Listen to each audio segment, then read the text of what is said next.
안녕하세요. 오늘도 누워서 문학 한 편 살펴보도록 합시다. 오늘은 로빈슨 크루소를 가지고 왔습니다. 모든 사람들이 다 어린 시절에 봤는데, 그래서 동화다라고 생각하는 사람은 없어요. 소설은 소설일 거다.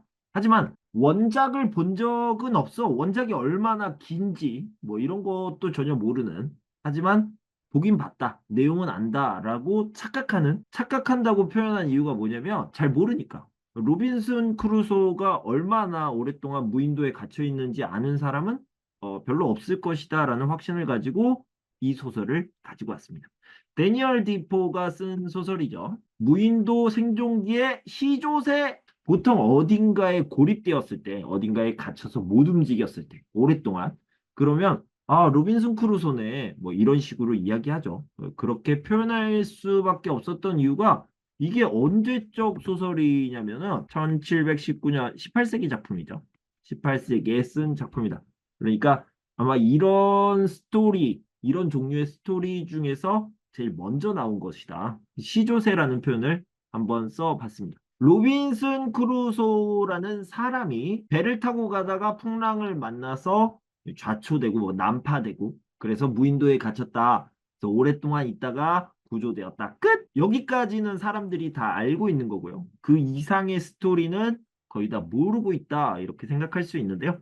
데니얼 디포라는 사람이 썼습니다. 18세기, 그러니까 1719년에 썼고요. 이거를 써서 59세 이걸 써가지고 대박이 났어요. 얼마나 대박이 났냐면 3개월 만에 6쇄를 찍었대요. 와, 정말 많은 작가들의 꿈이 아닐까라고 생각합니다.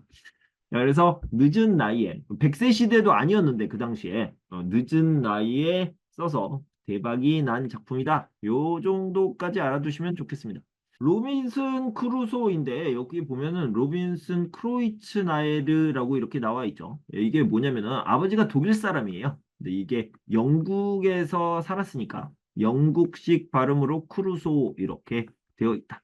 이렇게 어린 시절의 이름 이야기부터 하는 이유가 뭐냐면 소설이 시작할 때 무슨 내용이 나오냐면 로빈슨 크루소한테 형이 두 명이 있었어요. 큰형은 전쟁에서 전사했습니다. 죽었어요. 그리고 두 번째 형은 행방불명. 나갔는데 돌아오질 않아요. 어디인지 모른다고요. 그러니까 실종되었다고 볼 수 있죠.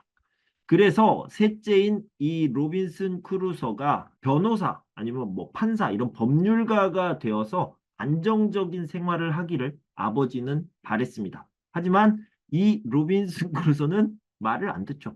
방랑벽이 있는 소년이었습니다. 그래서 어른이 될 때까지 기다렸다가 20살이 되니까 나가요. 당연히 나가죠. 방랑벽이 있었는데 내가 어린 시절엔 참아줄게. 그러다가 어른이 되자마자 뛰쳐나갑니다. 어디로 나가냐면 런던으로 먼저 나가죠. 친구가 야 우리 런던으로 가자. 원래 이 사람이 요크시티 사람인데 런던으로 한번 가보자. 이렇게 친구가 살살살살 긁어대니까 바로 오 좋다 가보자 해서 첫 번째 사고를 칩니다. 첫 번째 사고를 쳤다라기보다는 사고를 당했죠. 배가 출발하고 6일 만에 풍랑을 만나서요. 겨우 구조가 되는 그런 사고를 겪습니다. 방랑벽이 있는 사람이니까 이런 사고도 그를 막을 수가 없었죠. 두 번째 사고를 칩니다. 이번에는 어디로 가냐면 아프리카 기니로 가요. 기니에 가서 뭘 하냐면 이제 무역상 같은 걸 하는 거예요. 무역상을 하려고 갔는데 첫 번째는 성공했어요. 성공을 해서 돈도 꽤 많이 벌었습니다. 두 번째 갔을 때 뭐 실패 이런 개념이 아니라 해적한테 붙잡힙니다. 포로가 돼요. 포로가 돼서 노예가 되죠. 노예가 돼서 2년 동안 노예 생활을 하다가 탈출을 합니다. 두 번째 사고는 좀 크게 쳤죠. 크게 쳤어요. 그러다가 이제 포로에서 탈출을 했는데 노예 생활을 하다가 탈출을 했는데 그때 브라질로 가는 배를 만납니다. 브라질로 가는 배에 구조가 돼서 브라질로 가서요. 여기에 이제 사탕수수 밭에서 일을 하고 농장에서 일을 하다가 자기 농장을 또 경영하게 되는데 잘 돼요. 성공을 합니다. 그래서 안정적인 생활을 한 4년 정도 하죠. 4년 정도 하는데 이 4년 정도 하고 안정적인 생활을 하다가 갑자기 현타가 오는. 이 현타라는 게 현실 자각 타임이죠. 그러니까 내가 지금 뭐 하는 거지? 이런 생각이 드는 거예요. 왜냐면 아버지의 반대를 무릅쓰고 뛰쳐나와가지고 뭐 사고, 첫 번째 사고, 두 번째 사고, 두 번째 사고는 좀 컸는데 요런 사고를 치면서 자기는 모험과 항해, 더 넓은 세상으로 나가겠다는 그런 꿈을 가지고 있던 사람인데 그런데 괜히 집 떠나서 브라질까지 와가지고 안정적인 생활을 하고 있네? 이게 뭐 하는 짓이지? 라는 생각이 듭니다. 그래서요. 이 현타가 왔으니까 뭔가 액션을 취해야 되겠죠. 그래서 이 사람이 다시 기니로 떠나기로 합니다. 이때는 뭐였냐면 무역이었어요. 근데 무슨 무역이었냐면 노예 무역이었거든요. 그래서 노예 밀수선에 타가지고 이제 기니로 출발을 하는 거예요. 관리인으로 나선 거죠. 그런데 우리가 다 알고 있는 이야기가 시작됩니다. 세 번째 사고. 그러니까 풍랑을 만나요. 풍랑. 아니, 풍랑이 아니라 폭풍우라고 해야 되겠죠. 폭풍우를 만나서 이 풍랑 그리고 좌초 모래톱에 이렇게 배가 좌초가 됩니다. 그래가지고 꼼짝도 못하고 결국에는 어디로? 무인도로 가게 됩니다. 무인도로 가서 이제 고립된 생활을 하게 되는 거죠. 혼자서 살아남아서 무인도에서 고립 생활을 하게 됩니다. 자, 그런데 불행 중 다행이라고 표현을 했는데 만약에 혼자서 아무것도 없이 그것도 이렇게 멀쩡한 몸도 아니죠. 여기 지친 몸, 다친 몸을 가지고 생활을 시작하면은 얼마 못 버티고 죽을 수도 있잖아요. 그런데 다행인 게 뭐냐면 하룻밤 버티고 일어나니까 배가 와 있는 거예요. 여기에 배가 이렇게 와 있는 거예요. 이 배에는 물건이 많이 실려 있겠죠. 그래서 배에서 왔다 갔다 이렇게 하면서 필요한 물건들을 다 가지고 옵니다. 그 중에서 뭐 금화, 은화 이런 돈도 있었는데 버릴까? 이게 무슨 소용이 있을까 하다가 혹시 모르니까 뭐 어떤 책에는 이렇게 표현해요. 나중에 나를 구해주는 사람한테 이거를 답례로 주자. 이렇게 생각하면서 가져왔다고 합니다. 근데 이렇게 가져온 물건 중에서 당연히 뭐 식량도 중요하고요. 다른 뭐 도구도 중요한데 가장 중요한 건 자기를 지킬 수 있는 무기가 제일 중요했어요. 그래서 뭐 총이라든가 화약이라든가 이런 것들이 사실은 가장 중요한 물건이었다. 자기를 지킬 수 있는 그런 소중한 물건이었다. 금요일이라고 나와 있는데 이게 뭐냐면 어떤 금요일에 일어난 사건입니다. 로빈슨 크루소가 25년 동안 홀로 살아요. 정말 끔찍하죠. 생각보다 깁니다. 25년이 지난 어느 금요일에 일어난 사건인데 이 섬에 원래 나 혼자만 있어야 되는데 그런데 발자국이 보이기 시작한 거예요.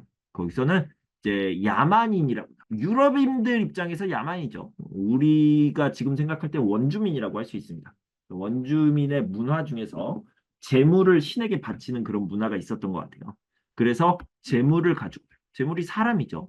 그런데 이 야만인들이 데리고 온 이 재물을요 구해내죠. 그래서 이 야만인들을 총으로 죽이거나 쫓아낸 다음에 이 재물을 구해내는데 이 사람을 데리고 와서 자기 노예로 삼는 거예요. 뭐 친구가 될 수도 있는데 야만인이니까 그냥 노예로 삼게 됩니다. 이름을 지어줘야 되잖아요. 금요일에 만났다고 해서 이름을 금요일로 짓습니다. 프라이데이라고 나옵니다. 프라이데이라는 노예, 동료, 같이 사는 식구를 만나게 됩니다. 그래서 이렇게 함께하는 사람이 생겼다. 그래서 굉장히 특별한 일이죠. 특별한 일이 생각보다 늦게 일어났어요. 25년 만에 일어난 일입니다. 자, 그런데 이런 일이 한 번 더 일어납니다. 처음에는 프라이데이를 구했는데 한 번 더 야만인들이 재물을 두 명이죠. 두 명을 데리고 옵니다. 그래서 구해냅니다. 이번에는 혼자 구한 게 아니라 자기랑 자기 동료, 자기 노예 프라이데이랑 같이 구한 거죠. 근데 이 재물을 구하고 보니까 한 명은 스페인 사람, 그리고요. 한 명은 여기서 말하는 야만인이에요. 원주민이죠. 야만인인데 되게 신기한 게 이 야만인이 누구였냐면 처음에 로빈슨 크루소가 구해준 프라이데이의 아버지였어요. 와, 신기하죠? 그래가지고 굉장히 서로 기뻐합니다. 이게 좀 특징적인 내용이었다라고 생각할 수 있고요. 자, 이제 탈출 계획을 짜기 시작합니다. 그래서 로빈슨 크루소하고 프라이데이 그리고 스페인 사람이랑 그다음에 프라이데이의 아빠 이렇게 네 사람이서 탈출 계획을 열심히 짜요. 그래서 1단계로 이 두 사람이요. 원래 지내고 있던 그 섬으로 먼저 떠납니다. 이게 1단계였어요.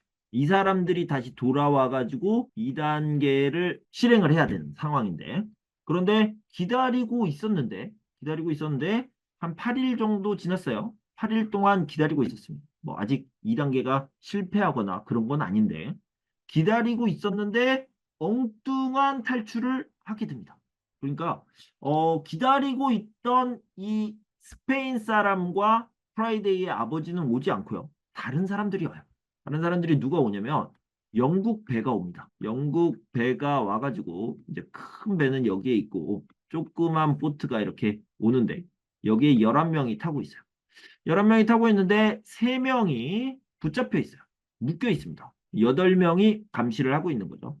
보니까 어떤 상황이냐면 영국 배가 있는데 반란을 일으킨 거죠. 선장을 포함한 3명이 묶여서 들어왔고요. 이 무인도에다가 버리고 가려고 이런 상황이었던 거예요. 그때 로빈슨 크루소가 이 선장을 도와줘요. 이 선장을 도와줘서 반란을 진압합니다. 선장이 너무 고맙겠죠. 그래가지고 이 선장이 반란 진압이 다 끝난 다음에 이 배를 되찾아서 로빈슨 크루소를 태우고 영국으로 모셔다 드립니다.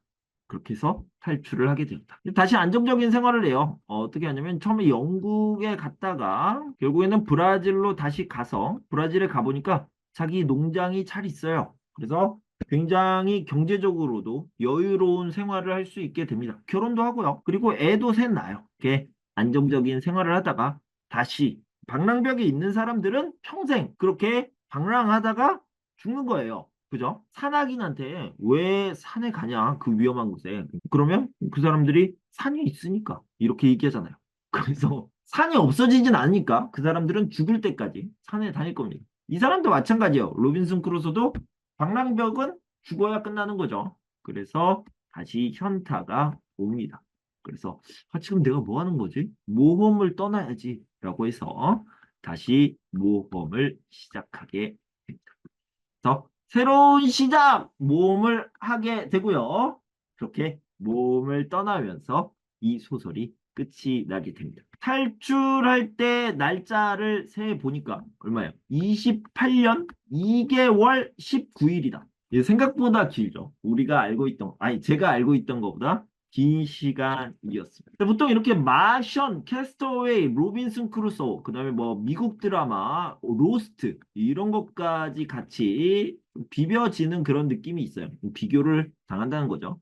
그런데 이 날짜를 보면은 이게 함부로 비빌 수 있는 그런 건 아니에요. 마션 같은 경우에는 270일이거든요. 짧죠? 캐스터웨이 같은 경우에는 1500일이에요. 한 4년 정도, 4년 조금 넘었던 것 같습니다. 로빈슨 크루소는 방금 얘기했던 것처럼 28년 2개월 19일인데 요거를 이제 28 곱하기 365 하고 2 곱하기 30 하고 19 이렇게 해가지고 더한 다음에 4년마다 2월 29일까지 있잖아요. 여기 플러스 7 해야 되고 여기 31일도 있으니까 플러스 1 해가지고 1307일? 뭐 요 정도 됩니다.